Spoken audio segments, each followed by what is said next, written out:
RK24 news मराठीमध्ये आपलं हार्दिक स्वागत।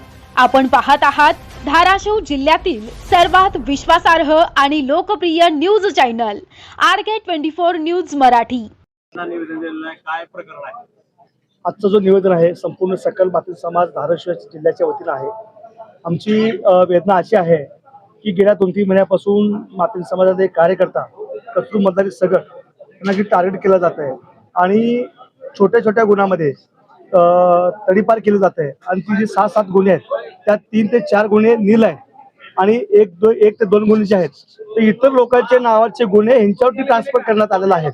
ते गुन्हे याची सखोल चौकशी करून ज्या लोकांनी कचरूभाऊ सगट यांना टार्गेट करण्यात आलेला आहे आणि जो कोणी DYSP ओंकार देशमुख साहेब आहे त्यांनी तो जातीय सलोखा बिघडावा यासाठी मी अतिशय गांभीर्याने घेऊन या ठिकाणी कचरू मतदारी सगट त्यांच्यावरती जो तडीपारची जी ऑर्डर काढलेली आहे तात्काळ त्यांच्यावर तशी देऊन रद्द करावी ही संपूर्ण समाजाची भावना आहे।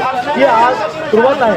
आज धाराशिव तो झाके आणि महाराष्ट्र बाकी आहे। नंतर आज धाराशिव उद्या सोलापूर असेल, परत सातारा असेल, कोल्हापूर असेल आणि पुणे असेल, संपूर्ण महाराष्ट्रामध्ये मातील समाजाचा उद्रेक तुम्हाला बघायला मिळेल। त्या ठिकाणी मी सर्व शासनाच्या लोकांना विनंती करायची आहे, सर्व प्रशासनाला विनंती करायची आहे तो आजचा जो कचरू सगटावरती जो तडीपारचा जो गुन्हा दाखल आहे आणि जो ते ऑर्डर काढलेला आहे ती तात्काळ रद्द करावी एवढी संपूर्ण समाजाच्या वतीनं मागणी आहे। सध्या प्रशासनानं आपल्याला काय आश्वासन दिलं?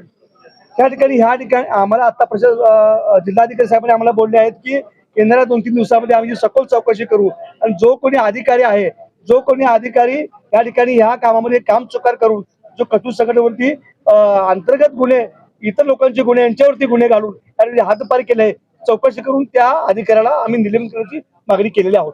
आपण आज भविष्यात तुमच्या आंदोलनाची पूर्तता नाही केली, मध्यवर्ती प्रस्ताव रद्द नाही केला तर आपल्या आंदोलनाची पुढची रणनीती काय असेल?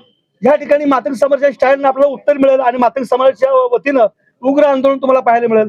हा फक्त धाराशिव जिल्ह्यापुरतं नाही आहे, तर संपूर्ण राज्यामध्ये मातंग समाज सकल मातंग समाज असतील, युवक संघटना असेल, आपापल्या स्टाईलमध्ये आपापल्या तालुक्यामध्ये आपापल्या जिल्ह्यामध्ये हा उद्रेक तुम्हाला पाहायला मिळेल।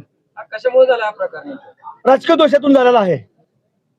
कचरू सगटने शहापूर जिल्हा परिषद गट SC पडला असताना त्या ठिकाणी निवडणूक लढवली का निवडणूक लढवली म्हणून काही राजकीय लोकांनी स्टंटबाजी करून मातंग समाजाचा एक युवक आज राजकारणामध्ये उभा राहतोय, तो उभा राहूनही तो कुठेतर पूर्वीचे धंदे करत फिरलं पाहिजे अशा यांच्या मनामध्ये एक भावना आली आणि तो आम्हाला वारंवार या ठिकाणी अटक करत आहे। सोशल मीडियावरती सगळ्यांच्यावरती रील्स व्हायरल होते, त्याकडे आपण कसं पाहताय? का नाही लोकशाही आहे, त्यांना तो रील्स करण्याचा अधिकार